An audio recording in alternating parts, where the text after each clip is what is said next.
দীর্ঘ দেড় যুগ পরে আবারও ২৬ মার্চ মহান স্বাধীনতা দিবসে ফিরেছে কুচকাওয়াজ। এতে অংশ নিয়ে সালাম গ্রহণ করেছেন রাষ্ট্রপতি মোহাম্মদ শাহাবুদ্দিন ও প্রধানমন্ত্রী তারেক রহমান।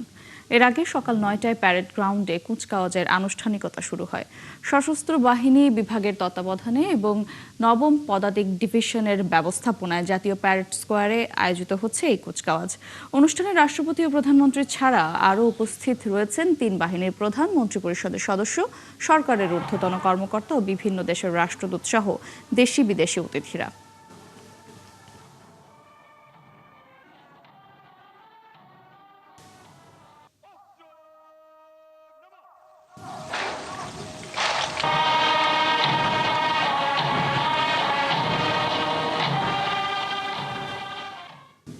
দর্শক, জাতীয় প্যারেড গ্রাউন্ডে চলছে মহান স্বাধীনতা দিবসের কুচকাওয়াজ। আমরা সরাসরি যাব সেখানে। দেশের ক্রান্তি লগ্নে বিভিন্ন গুরুত্বপূর্ণ কাউন্টার টেরোরিজম অপারেশন পরিচালনার নেতৃত্ব প্রদান করেন। এছাড়াও ২০২৫ সালে বিজয়ের ৫৪তম বছর উদযাপন উপলক্ষে জাতীয় পতাকা নিয়ে টিম বাংলাদেশের ৫৪ জন প্যারা ট্রুপারের মাধ্যমে গিনেস ওয়ার্ল্ড রেকর্ডস অর্জনের সার্বিক নেতৃত্ব প্রদান করেন।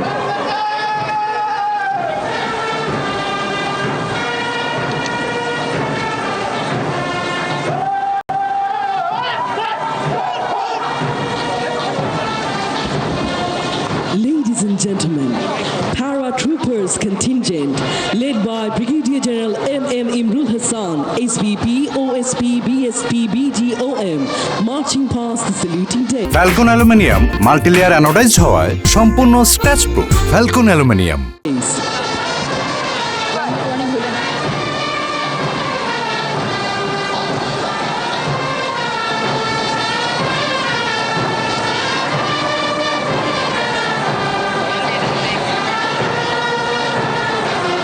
মণ্ডলী, প্যারেড গ্রাউন্ডের উত্তর আকাশে আপনাদের দৃষ্টি আকর্ষণ করছি। উত্তর দিক থেকে এগিয়ে আসছে বাংলাদেশ সেনাবাহিনীর আর্মি এভিয়েশন গ্রুপের বিমানবহর। আর্মি এভিয়েশন গ্রুপ একটি বিশেষায়িত প্রতিষ্ঠান যা বাংলাদেশ সেনাবাহিনীকে ত্রিমাত্রিক বাহিনীতে রূপান্তরিত করেছে। এই সংস্থার সেনা বৈমানিকগণ সেনাবাহিনীর উড়োজাহাজ, হেলিকপ্টার এবং ইউএভি সমূহ পরিচালনা করেন। আর্মি এভিয়েশন গ্রুপ আজ থেকে ৪৮ বছর পূর্বে ১লা জানুয়ারি ১৯৭৮ সালে বাংলাদেশ সেনাবাহিনীতে আর্মি এভিয়েশন ফ্লাইট হিসেবে প্রতিষ্ঠা লাভ করে। সেনাবাহিনীর অপারেশনাল শক্তিকে আরও উন্নত করতে এই ফরমেশনটি নিজস্ব দক্ষতা, শৃঙ্খলা ও অঙ্গীকার নিয়ে প্রতিনিয়ত কাজ করে যাচ্ছে। স্বল্প সংখ্যক বিমান নিয়ে সূচনা হলেও আজ এটি একটি সুসংগঠিত, আধুনিক ও গুরুত্বপূর্ণ ফরমেশনে পরিণত হয়েছে। সুধীমণ্ডলী, প্রথমেই এগিয়ে আসছে আর্মি এভিয়েশন গ্রুপের একটি অত্যাধুনিক কাসা C295W বিমান। বিমানটি উড্ডয়ন করছেন colonel Anwar, brigadier general Shahriar ও কর্নেল হায়দার। বর্তমানে আর্মি এভিয়েশন গ্রুপের গ্রুপ কমান্ডার হিসেবে দায়িত্ব পালন করছেন মেজর জেনারেল AKM আরিফ। তিনি বাংলাদেশ মিলিটারি একাডেমি হতে ১৬ই ডিসেম্বর ১৯৯৩ সালে ২৯তম BMA দীর্ঘমেয়াদী কোর্সের সাথে বাংলাদেশ সেনাবাহিনীর আর্টিলারি করে কমিশন লাভ করেন। তিনি গত ৩০শে অক্টোবর এই দায়িত্ব গ্রহণ করেছেন। শুধু এরপর অ্যারোহেড ফরমেশনে এগিয়ে আসছে ৩টি ডায়মন্ড DA-40NG বিমান, যার প্রথম বিমানে রয়েছেন কর্নেল বোরহান ও মেজর জাহিদ, ডানের বিমানে রয়েছেন লেফটেন্যান্ট কর্নেল রফিক ও মেজর মোজাম্মেল এবং বামের বিমানে রয়েছেন কর্নেল শোয়েব ও মেজর মুস্তাকিম।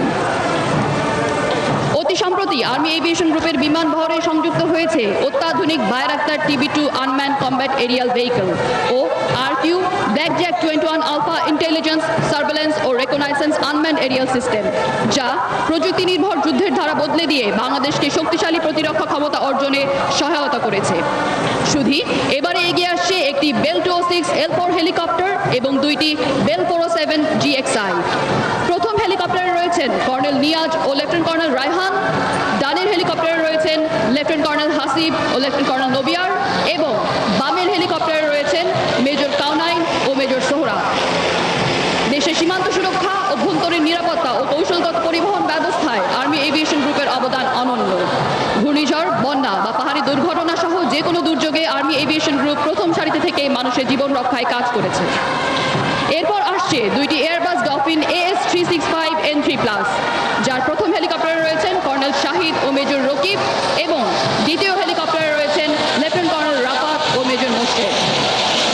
সর্বশেষে ডায়মন্ড ফরমেশন ধারণ করে এগিয়ে আসছে সেনাবাহিনীর 4টি MI-17 171 শাহ হেলিকপ্টার, যার প্রথমটিতে রয়েছেন আজকের আর্মি এভিয়েশন গ্রুপের ফ্লাইপাস্টের লিডার ব্রিগেডিয়ার জেনারেল আরিফুল বারী ও মেজর রেজা। বামের হেলিকপ্টারে রয়েছেন কর্নেল মইনুর ও লেফটেন্যান্ট কর্নেল মারুফ। ডানের হেলিকপ্টারে রয়েছেন কর্নেল সোহেল ও মেজর জোবায়েদ, এবং পেছনের হেলিকপ্টারটিতে রয়েছেন কর্নেল আনোয়ার ও মেজর সাজ্জাদ। আজকের আর্মি এভিয়েশন গ্রুপের ফ্লাইপাস্ট ভূমি থেকে নিয়ন্ত্রণ করছেন মেজর মাসরুর, এবং তার সাথে রয়েছেন মেজর মুশফিক ও মেজর হাসিন। শুধুই এবারে এগিয়ে আসছে র্যাপিড অ্যাকশন ব্যাটালিয়ন এবং border guard Bangladesh air wing এর হেলিকপ্টারের একটি সম্মিলিত অ্যারোহেড ফরমেশন। অত্যাধুনিক দুইটি বেল 407 হেলিকপ্টারের সংযোজনের মধ্য দিয়ে 2012 সালে র্যাব এয়ার উইং এবং দুইটি MI-171E হেলিকপ্টার সংযোজনের মধ্য দিয়ে গত 2020 সালে border guard Bangladesh air wing এর যাত্রা শুরু হয়। শুধুই এই ফরমেশনের লিডার হিসেবে রয়েছেন বিজিবি এয়ার উইং এর উপমহাপরিচালক কর্নেল সাকিব, এবং তার সাথে ডানের হেলিকপ্টারে রয়েছেন লেফটেন্যান্ট কর্নেল নাহিয়ান। বামের হেলিকপ্টারে রয়েছেন লেফটেন্যান্ট কর্নেল কবির ও মেজর শাকিল, এবং সামনের হেলিকপ্টারে রয়েছেন র্যাব এয়ার উইং এর পরিচালক লেফটেন্যান্ট কর্নেল আমান এবং অতিরিক্ত পুলিশ সুপার মোহাম্মদ মুশফি। জাতীয় প্যারেড গ্রাউন্ডে মহান স্বাধীনতা দিবসের কুচকাওয়াজ চলছে। আমরা এতক্ষণ সরাসরি ছিলাম সেখানে।